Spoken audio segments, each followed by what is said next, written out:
Good morning. Good morning Philippines. Good morning Philippines. Nasa ano tayo no? Sisilix. Kita ko lang yung mga bakaw mga masyadong.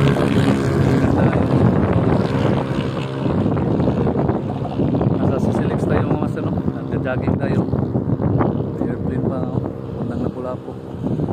So low tide na yung mga masyadong. Low tide na yan. Kaya makita mo yung mga bakaw, yung mga bato ba.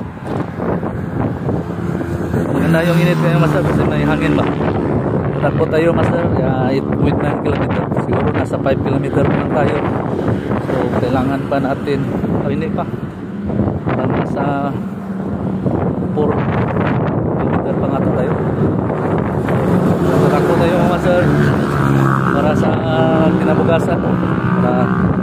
Kasi kailangan natin tumakbo master.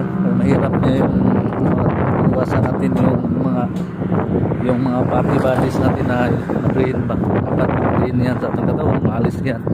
Kailangan talaga natin tumakbo. So yan mga master, Sisilix. Nasa dulo na tayo sa Sisilix mga master. Bababa na tayo galing sa Pailon. Papunta na tayo ng Córdoba mga master. Maganda yung tempo ngayon mga master, mainit. Nakaka-challenge yung init. Pero may hangin naman. So yun ang Córdoba mga master. Tingnan mo yung Córdoba mga master. Ito yung Córdoba. Yung Córdoba mga master, well known yan sa mga surfers. Diyan mo makikita yung mga larang na mga bagasi. Kami kinamasin ka ng mga larang na bagasi. Larang na tinua, larang isda, pinason. Yan mo makita sa Córdoba master, marami dyan kasi kapaligiran yan ng mga isla. Maraming isla dyan mga master. Yun ang kagandahan sa Córdoba. Kukunik yan sa mga isla. So mayroon siyang sariling port mga master, yung Córdoba. So pumunta, pagdating mo ng Córdoba, pumunta ka ng Olanggo, pwede ka dadaan din sa Córdoba kasi may port silang, sarili silang port. Paborito yata yung mga turista yung Córdoba kasi maganda yung area, maganda yung place, saka yung seafood sila, yung mga seafood sa Córdoba mo sir, yung mga shell, maganda yun, mga tapubo kami dyan, oyster kami dyan sa Córdoba, pat masarap yan mga masarap.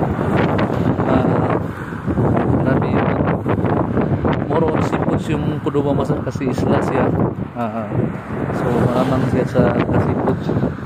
Masarap dyan. Yung pinakasikat na mga larangan, marami dyan. Magaling maglarang saka yung makasino master. Walang yung pampatigas ng ulo. Yung makasino master. Masarap yan. Paborito natin yan. Sarap yan pa. Ayos ng pagluto. Ganahan yan, naka-energize yan yung makasino sa mga mag-asawa dyan.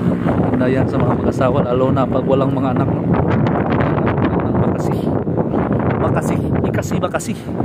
Kailangan mo yan mga master, pang-pastrong yan. Yung mga husband nyo na mahina na, makainin nyo lagi na makasi. Mabalik yan, sisigla yan, power ulit yan.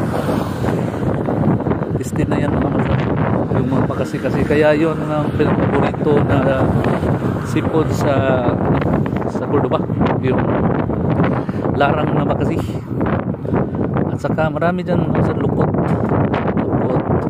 marami dyan lukot, mga seafoods, seaweeds, marami dyan, marami yan. So ang gandahan sa Córdoba master is isla yun. So malinis din siya. Bali isla yun sa master, katapat lang siya sa Lapu-Lapu. Yung Lapu-Lapu City master, isla din siya ng Mactan. So magkatabi lang sila, yung Lapu-Lapu at saka yung Córdoba. Yung Lapu-Lapu part yan ng Mactan master. So yung Mactan at saka yung katabi lang siya. Yung Mactan is ano yan siya master, city na yan, yung Lapu-Lapu City, may sarili city na. Yung Córdoba naman lungsod lang siya master. So Cordoba, pwede ka mong pumunta doon sa Olanggo, Nalusuan, Gilutungan. Bago ka makapunta sa isla na yan, yung Gilutungan, Nalusuan, Olanggo, dadaan ka dito sa Cordoba. May sarili silang port mga master. Yan lang mga master, i-share ko sa iyo. Sana may natutunan sa ating video ngayon. Share mo naman pa gusto mo yung video natin. That's it. Bye bye. Good morning.